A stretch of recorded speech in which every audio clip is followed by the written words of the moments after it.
Hello and welcome to Guild Wars Players News, the podcast where we take a look at Guild Wars game series news and talk about content on our site, Guild Wars Players. I'm Sithrith, and today we have Draculetta. Hey everybody, how's it going?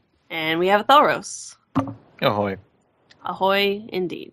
So this week we've got quite a bit of news about an update that's coming up. But first, we did have a little bit of a patch on Tuesday, June 9th.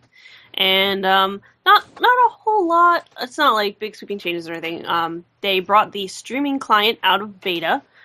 So this allows people to stream the download while they play. So this reduces the upfront download size.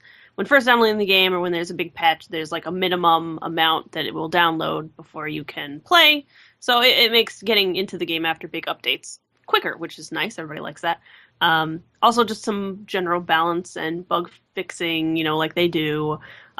Collection achievements that require an item to unlock now display in the hero panel. You don't have to find the item to show it, although some collections are still hidden and have to be discovered to be viewed because, people like hidden achievements, people like that stuff. And also trait icons are now square in preparation for future changes. And that brings us into some of the announcements they made this week. So we're getting an update soon, which is, exciting as always. And it's going to include the new Lion's Arch. So people have been waiting for over a year, and finally Lion's Arch is going to be totally fixed up and pretty and new and awesome.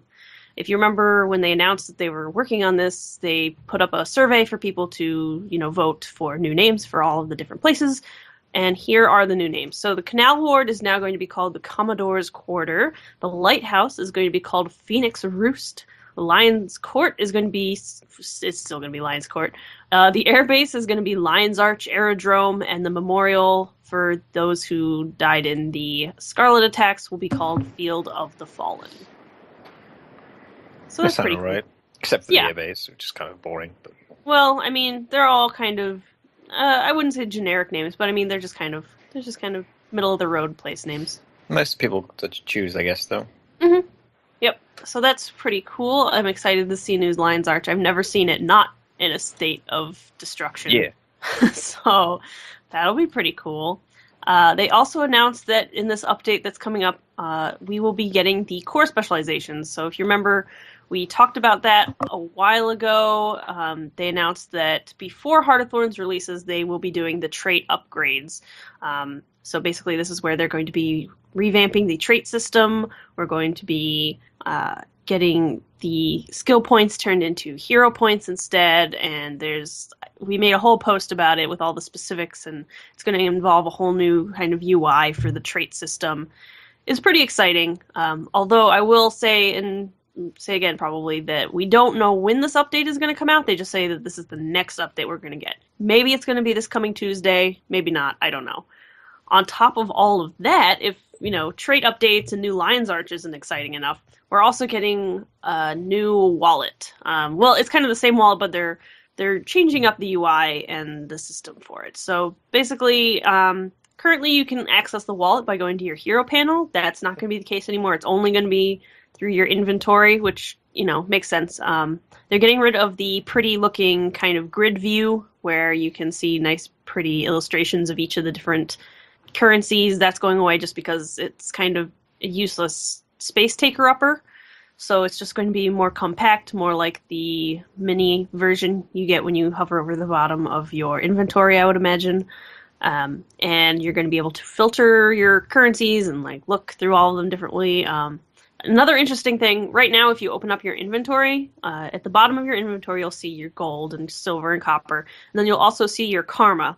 But once the update hits, it'll be your gold, silver, copper, and then the second currency will actually be relevant to wherever you are. So, for example, if you're in World v. World, your badges of honor will show there. If you're in Fractals of the Mists, your fractal relics will show there. I assume if you're in a dungeon or a zone with a dungeon, your relevant dungeon currency will show there. So that's pretty cool. And they're also going to be adding some stuff to the wallet, like bandit crests and geodes, thank goodness, because my bank is crying from all of the geodes and bandit crests it has in it. And so I am super excited for those to be added. And I'm going to free up half of a bank slot. Additionally, if all this stuff wasn't enough for the update, they're also going to be adding a new currency. Like I said, they're going to be changing skill points to hero points. So the skill points that are going to change to hero points are the ones that you get through landscape skill challenges. So like where you go and you commune with places or you kill a certain monster for a skill challenge. Those will be hero points. But there's also going to be spirit shards. So spirit shards will be from the things you get skill points currently that are repeatable. So like in PvP, you get scrolls of knowledge all the time, and those give you skill points. From now on, instead, you'll get spirit shards. So spirit shards will be used to buy Mystic Forge items. So like right now, skill points, they're used to unlock your traits, they're used to unlock your skills, but they're also used to go to the NPC at the Mystic Forge to buy things like recipes and items to throw in the Mystic Forge. So Mystic Forge related things like repeatable skill point acquisition stuff will be spirit shards. Trait skill stuff and landscape skill challenges, that will be hero points. So that makes sense because like they said in the blog post where they announced this, basically it's two different systems, but they're using the same currency. So it makes sense to split it up. And if it's all going to be like in your hero panel / wallet, then cool. So yeah, that's quite nice. I'm definitely a fan of all of that. What do you guys think about this upcoming update? I mean, there's nothing really in there that I find like particularly appealing to me. There's just no, I don't have much of a having only 2 characters and both are level capped. The spirit shards thing doesn't really mean much to me, at least not yet. Right. But what about the trait changes? I mean, there's just too much stuff right now for me to kind of figure out what's going to happen with it. Right. It is I'm going to have to like. Go ahead. I was just gonna say I'm gonna have to kind of wait until I can get my hands on it and just see how it feels. Yeah, that's what I was gonna say. It's a lot to take in just by reading it right now, and like some of it, I don't think it's really like sinking in. I'm just like, okay, that kind of makes sense, I guess. Mm-hmm. But once I think we're actually in game and we see the change and we see how the new trait system's good, and then it's going to be like, okay, now this makes sense, and I like this, or I really, really dislike this, and it needs to change back, whichever the case may be, Right.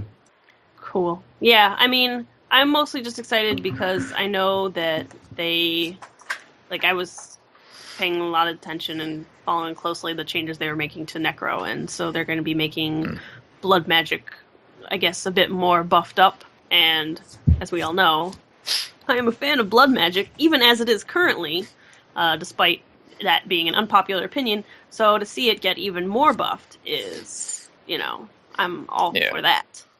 So then the thing they mentioned about the conditions that they're going to be changing.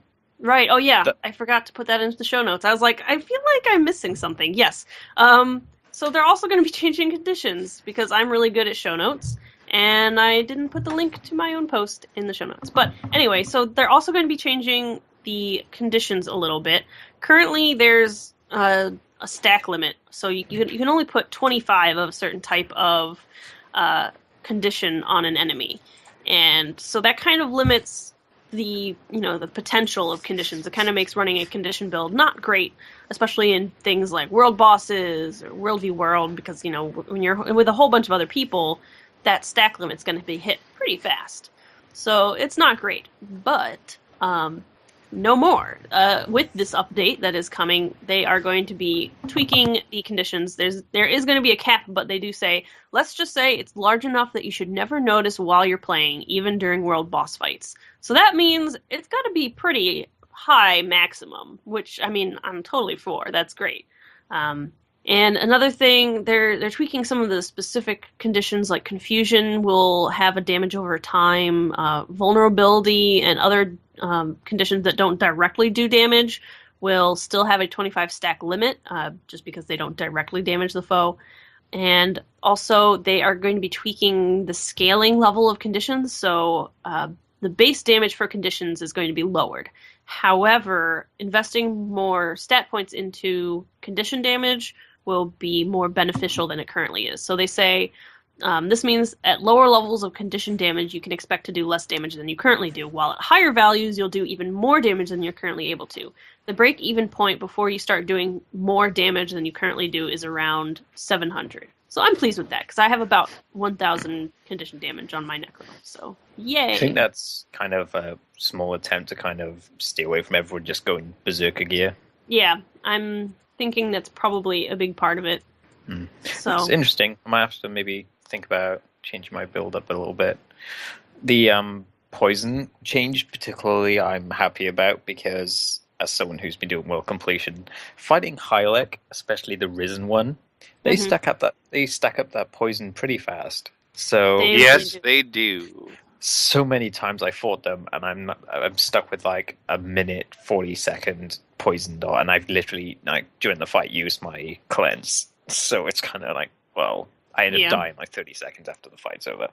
Yeah, they're changing really burning and poison. Like currently, poison and burning are duration conditions. So like when a mob puts more of them on you, it increases the length of time it's going to affect you. Yeah. But now, once this update hits, there'll be intensity. So when they put more on, it just does more damage to you. Which, I mean, it's still going to be painful, but it should be shorter, which is nice. I mean, I imagine it would make anything that uses those harder, or like more tougher to beat in general. Because I would say, generally speaking, having a tougher or more painful dot is going to do more to you than it lasting like a minute after the fight's over. Right. So Hylek should be harder to kill, but less annoying. Yep. Which is fine by me. Yeah, I mean, I feel like it evens out. It's definitely a really good change, and I'm looking forward to those condition changes. So yeah, there's a lot of little changes that I think add up to a lot in this update, or at least more than we've seen in a while. The thing they mentioned about like dashes and stuff not being affected by movement speed anymore. I don't know about that one. I mean, maybe it's because most of the classes I played don't have dashes. But it feels like when you're against ones that do, like thieves and warriors, it feels like you can't really do much about it. Or you couldn't. You can at the moment, but I mean... Right. Well, if they change that, you'll be kind of helpless when they're jumping around. That's the thing. As a Necro, I rely a lot on my focus skills to slow enemies down. Chill. That chill. And so it's kind of going to be a pain in the butt to deal with, especially in PvP. I feel like in PvE it's not really going to be a problem, because I don't think mobs have anything like that, really. But in PvP, against thieves, against warriors, against mesmers, against elementalists, it's going to be obnoxious. If thieves weren't annoying enough already. Yeah, well, yeah. We'll talk about thieves later. So yeah, that's that update that's coming out, and that's pretty exciting. I'm excited, especially about New Lion's Arch. That should be interesting. And also, E3 is coming up, and on June 16th, Colin Johansson is going to be at E3 and talking about guild halls. So we're going to get a little bit of a taste of what guild halls are going to be. They didn't really go into very much detail at all last time they talked about it, which was way back in January for the announcement about the expansion. So it should be interesting to get a bit more information, and apparently next week, generally, they're going to be releasing more information about guild halls. So that should be cool. And this week we got a little bit of news on the forums, not a whole lot. One thing they did say, they are still working on the personal story revamp, and one interesting thing was that Bobby Stein said on the forums, "I was in the recording studio with Matthew Brenner, the actor who plays Traherne recently. We had a good discussion about his character and talked about why we were redoing a bunch of his lines. We gave him better context this time around, and I think it shows in his new performances." So that's cool. I know a lot of people complain about the voice acting for Traherne, saying that it's not very reflective of what's going on. I never really noticed that. I mean, but it's kind of been well established that I'm like a Traherne fanboy, so whatever, it doesn't matter. So hopefully that change will make people not hate Traherne as much. Maybe. We'll see. We will see. We will see. On top of that, apparently there was a little bug earlier this week. I somehow managed to miss it. It must have only been up for a very short amount of time.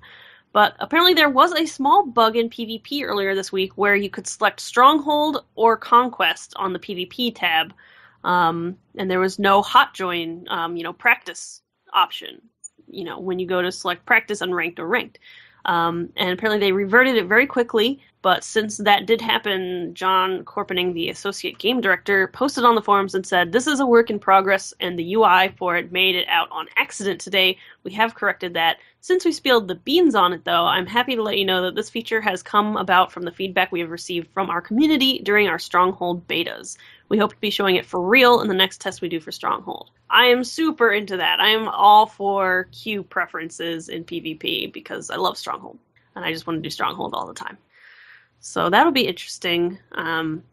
I think it'll definitely be really helpful because people who just want to do Conquest and people who hate Stronghold, because there are people who really hate Stronghold apparently, they'll be able to just not do it, which is good. And those of us who love Stronghold can just keep Strongholding. So I think that's about it for news this week. So Drac, what is in the gem store? Well, for 700 gems, you can get Dwayna's Regalia outfit, which I kind of like the looks of it. And from what I've seen on Delphi.net, it dyes extremely well. Yeah. Went over there and looked, and she has pictures of a bunch of them dyed, and it looks like all the pieces dyed nicely. Mm-hmm. So if you're into outfits, that's one you might want to check out. And then we have the scientific weapon skin for 1 Black Lion weapon ticket. This I'm kind of on the fence about, because at first I thought all they did was glow, but then I was talking to Sithrith before the show, and it sounds like some of them do more than glow. Isn't that what you said? Yep. Some of them have like acid, like bubbling and dripping off of them in that greenish glow that they have. I think actually most of them do. They have like this acid. Some of them have like moving, spinning, like orbs and parts and stuff. I don't know what they're supposed to be, but they're, scientific weapons. I was kind of on the fence about them as well when I first saw them, but the more I look at them, the more I want to make an Sylvari engineer to match them. Yeah, I could definitely see an engineer probably using these. Mm-hmm. Or like any Asura, basically. Yeah, yep, definitely. And then also, to round out what's new in the store, we have the Sylvari Pod Mail Carrier for 350 gems. Yeah. I mean, if you really want a salad to bring you your mail, here you go. You can yeah, now if do you're that. wondering what the pod is, it's the little it's like a tiny version of the pod elevators you use in the Grove to get up to see the avatar of the pale tree. Meh. Yeah, not my thing. Not mine either. I'm like, okay. You won't be happy until you get a flying unicorn. I would so buy a rainbow unicorn mail carrier. Oh, ArenaNet has to make it happen. I would pay lots of gems for that. Currently, I'm happy with my parrot mail carrier that I bought on the trading post for 2 gold. That was a steal in my opinion, but if there is a rainbow unicorn mail carrier... Last time I looked at them, they were like 8 and 9 gold. Really? I must have gotten it right. I got it right when they came out, and I was really surprised at how low the price was. So I must have gotten really lucky, because I got it for 2 gold. Well, heck yeah, I'll pay 2 gold for one. Cool. Alright, so that is the news for the game in general, and so we'll move on to Guild Wars Players news for our site. So, Drac, what is the sound of Tyria this week? We're still working our way through Guild Wars 2 soundtrack. This week it is Snap's Workshop. This is a very whimsical little track. It definitely reminds me of the Asura, just listening to it. It's a lot of harps, a lot of flutes. And I said in the little post I did for it, it kind of reminds me of some of the music that is in Nightmare Before Christmas. When I read that, I started listening to it after I read your post, and I started listening to it, and I totally get it. I started listening to it, and I was like, yeah, this sounds like Christmas music. Yep. It kind of does, and it kind of has that, what Danny Elfman did for the Nightmare Before Christmas soundtrack. It's kind of that, Christmassy, but not too Christmassy, kind of whimsical, happy, just, Yeah, it absolutely sounds like that. Yeah. So, and it's Thoros gets that reference. Definitely. I absolutely do not. It's definitely. Thoros knows what that movie is. He totally does. That's sure a track. Yes. Or Thoros knows nothing. He gets no references at all. This is well established. Just take our word for it. That's true. So check it out. Snap's Workshop. Yes. And so this week's video spotlight is called The Human Gods Part 1. And next week will be Part 2, in theory. And so, Thalros, tell us about this video. This is a video by Mickey the Mighty, and it is a video about the human gods. I think in this one he only talks about a few of them, because there are a lot of gods to talk about. But he goes into quite some detail about each one, has some nice visual of kind of statues around in-game of them. It's quite well made. And there's a lot of interesting things about these gods, especially with Malkor as well, since he's quite involved with them. Yeah, I didn't know that he went blind from looking at Dwayna for too long. That was kind of weird. Yeah, but I knew a little bit of this from doing World Completion in Or. It's kind of prominent. You'll learn it. I'm sure I will. Oh, World Completion. Yeah, this is a nice video if you're learning it. Be interesting to see when the next one comes out. Yeah, and I think this is especially relevant since we've had a lot of these human god outfits lately, with the Balthazar outfit and this Dwayna outfit this week. So if you're interested in a little history about those gods, go check it out. And this week's weekly community outfit is of Corin S., the Asura Necromancer. I'm not going to try and pronounce the last name, but it starts with an S. That's all I'm going to get into. I cannot pronounce it. But this is a cool little Asura Necromancer.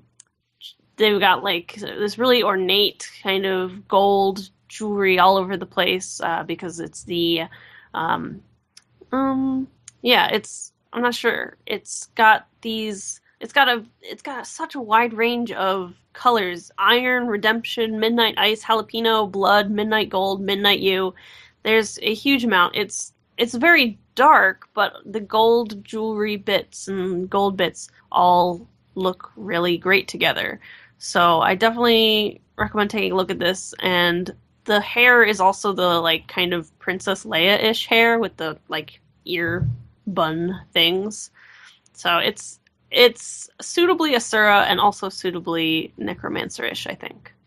So if you want to send in your outfit, you can send it to us at podcast@guildwarsplayers.com, and I'll look at it and I'll post it to the site and it'll be great. So Thalros, what did you do this week?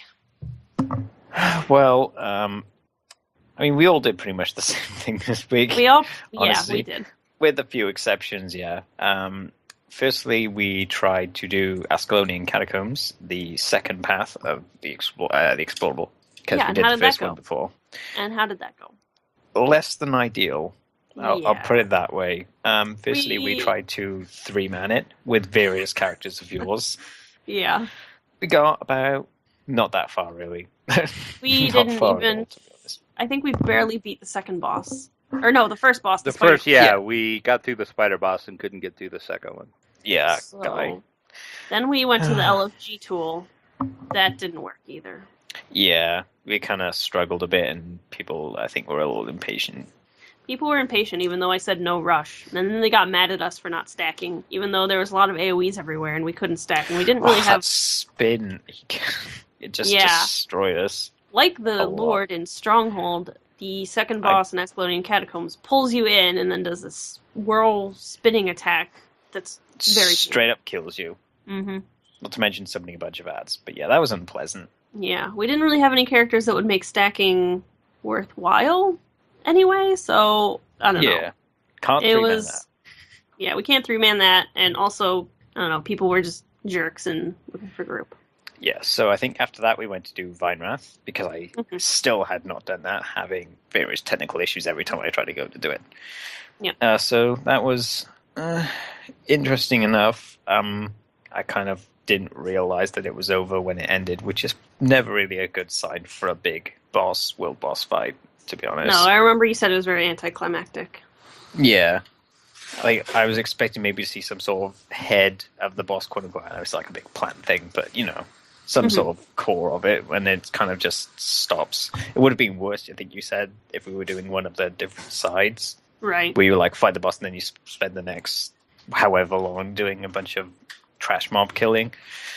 Yeah. It wasn't that fulfilling for me. Yeah, I took you guys to the North Lane with the goal. Like, I always do North Lane because I just like it better. But, I took you guys to North Lane because, in theory, you fight last, so it seems a bit more climactic.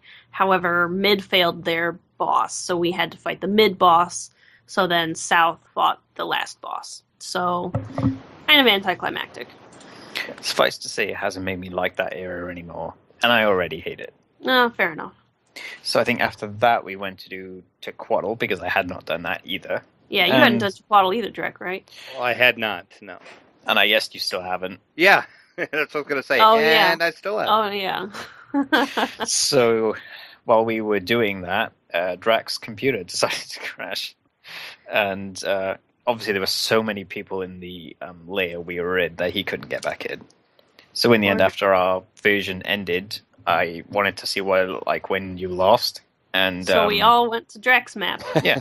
We all went, and we came out underneath it. Yeah. Which was not because we looted the chest on our map that had just beat Quaddle. So then we right-clicked Drek's name and we switched to his, and it was right underneath the Quaddle on his map. And he was dripping acid and there were bone walls. You couldn't. And there was bone walls, so we couldn't get out. We were just like stuck underneath the Quaddle, and then we died. Yeah. So eventually that version failed, and he does a sort of flailing thing, and it was rather entertaining watching Draken not flying. Yeah.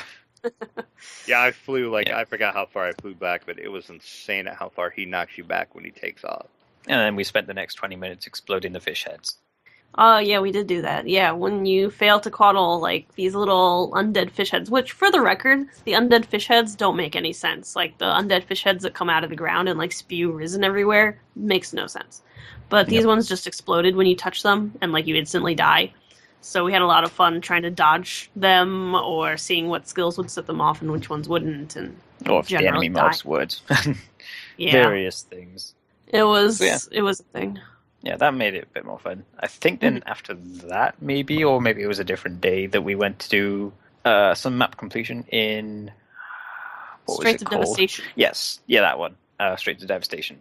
Because I think you guys hadn't done it, and Yep. I had Correct, this character. I was kind of partway through it, but yeah, we went around getting all those, doing stuff. Yeah, it was fun. And I must say that map is so much better when you have some people with you and you're all So much together. better.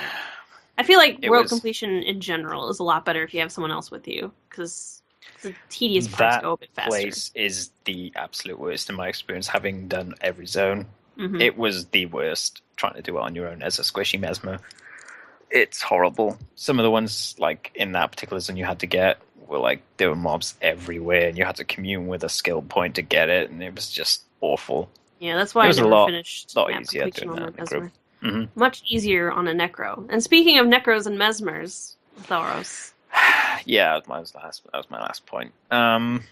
Obviously, Heart of Thrones is coming out soon, at some point, and I'm going to have to decide who to level through it first. And I'm kind of torn, because at the moment, having leveled my Necro to 80... He is 80 now. Oh, I forgot to mention, he is 80 now. I kind of got tired of waiting around at level 60, 70. And since I'm waiting for the personal story changes to come in that they're working on, I want to wait for those before I go through the personal story. Anyway, I'm kind of torn on who to level through there first, because I want to do the jumping puzzles, but it's going to be really painful to do them without my Mesmer. Mm-hmm. But on the other hand, I'm way preferring the Necromancer combat, and I can't go back to the Mesmer right now. It's painful. Can you just repeat that so everybody in the audience heard that correctly? They can rewind it. Oh, you heard it here first, everyone. Oh, that's Thoros likes his Asura Necromancer. It's just so hard to go back to the Mesmer, because he feels way squishier, obviously, because having no heals or Death Shroud to rely on. And his damage feels way less, too. It's just less fun playing Mesmer than Necro, both in PvP and PvE at this point. Mm-hmm. But then I lose out on the portals. And then you lose out on Give the me portals. Necro portals and my problem is solved. Undead So let's jump into a portals. fish head and come out the other side of another fish head. That'll Ew. work. No, I don't want that. I don't want that. Would you rather do a jump puzzle the normal way? Maybe. I don't want to have to go into a fish head. Well, I'll make do. Yeah, so I'm kind of stuck on what to do. I'll have to think about that. Well, my Eventually I'm vote. going to go through it both, but I'm biased, but my vote is Necromancer. So you would. say that. I Because think you seem to have gone off your mesmer as well. Yeah. think what we need to do is when the expansion comes out, we all need to go through it on our Necros. Okay. I won't take my Ranger through it first. I'll take my Necro, and we'll just Necro it. This is Why making not? the guild logo change so much more apt. Yeah, actually, it is. The other thing that's It going to really suck is. is I imagine there'll be some sort of race-specific dialogue and stuff during the story, and I won't be able to play my Solari through it, but I guess I could do that Sorry, next time around. Necros for life. Or I guess I'm not rolling for another one. death because Necros. I'm not rolling another one. Yeah. Not yet. anyway. I am. My Char Necro is 31 now. Yeah. So that'll be a thing to do. I guess we could do that, actually. That might be fun. Yeah, I'd be up for that. Drac, so did you do anything else besides that, or did you just That's play really with us? all I did. Yeah. Yeah, we played for a lot this week. We did. I feel like We played. Trying to think how many hours we played Saturday, but it was A lot. nearly lot. all day. Yeah, it was a lot. Yeah. It was nice because we haven't really gotten to play Yeah, that long. no, it Well, was. Yeah, and like I said, I had fun in the end. I actually kind of enjoyed the Straits of Devastation going it through with you guys because it was just fun because we were just like chatting and Yeah. going through and talking about Not dying much. stuff and not dying. We were actually staying alive and so. That's always fun. I said when we were playing, I said that's definitely the way I want to do map completion because it's so much better when there's people with you. Mm-hmm. I second that. Yeah, I pretty much just did that. I didn't play much this week. I tried to do some PvP, but I don't know. It seemed like people were super mean in PvP this week. Like there was a lot of unnecessary trash talk, like from the teams I was on, from enemy teams. Like somebody told me, "Oh, you must be really new to PvP," and it's like, dude, I just played over 500 games. I'm not new to PvP. But then we beat them anyway. Like there was a lot of really bizarre trash talk. That's the thing. Like a lot of people trash talking us saying we were noobs even though we were winning. So I don't know. It was really weird and I just got really mad and I stopped PvPing. See, I noticed that the last time I PvP too, so I wonder what is happening to cause that. I don't know. Because I don't know if maybe seem to be seeing that a lot more for some reason. I don't know if some people are like coming back from like just being away from the game for a bit with the expansion coming up soon. Maybe some of those people are doing it. Well, I've also noticed there's been the Call of the Mists buff on a lot lately as well, and I feel like maybe that brings in some people who wouldn't otherwise PvP, but I don't feel like those would be the ones trash talking like that. I don't know. It's really weird. But yeah, and I PvP'd a little bit with Sarah this week, and with her we experienced the same thing, more people just being jerks. So I haven't PvP'd much this week, unfortunately. But I did practice PvP on my thief. Sorry. You're one of those people. I'm sorry. Yes, please describe your deaths in detail. I died a lot. I'm very squishy. Good. But I can I'm glad you hide did. and stealth a I'm lot with Drac and on this heal. And Thief's kind of fun. Neither of us want you to live as a thief. I'm sorry. I know. Everybody hates me because I'm a thief. Yeah. So I'm still getting used to that. But I think that's about it. So yeah, that was our week. And we do not have any Patreon mentions this week, but we would really love your support. Your donations help keep the site going, help us do giveaways for the site. So it generally, helps everybody to enjoy the site more. If you would like to help support Guild Wars players, you can go to our donation page and you can support the Players Alliance on Patreon. And the Players Alliance Network is the podcasting and fan site alliance that we are a part of. And you can find network rewards there, including a mention, or you can even come and be a guest on this show. If you would like to email us, you can email us at podcast@guildwarsplayers.com. You can just send us questions, topics, videos, outfits, advice, whatever. You can also send us asks to guildwarsplayers.tumblr.com. And, of course, you can follow us on Twitter. The Players Alliance is @PlayersAlly. Our site is @GWPlayers. I'm @Sithrith. Drax at Draculetta_72. Athelros is @Athelros. And, of course, you can also talk to us in-game. You can find me at Sithrith.6741. You can find Drac at Draculetta.7410, and Athelros is Athelros.3164. The Players Alliance Network has a whole bunch of live shows. Mondays at 8:30 p.m. Eastern is DDO Players News. Thursdays at 6:30 p.m. Eastern is our show. And Saturdays at 8:30 p.m. Eastern is Lotro Players News. You can access all of these shows by going to guildwarsplayers.com/live and following the link there. Thank you all very, very much for listening, and this is Sithrith, reminding you to look before you leap.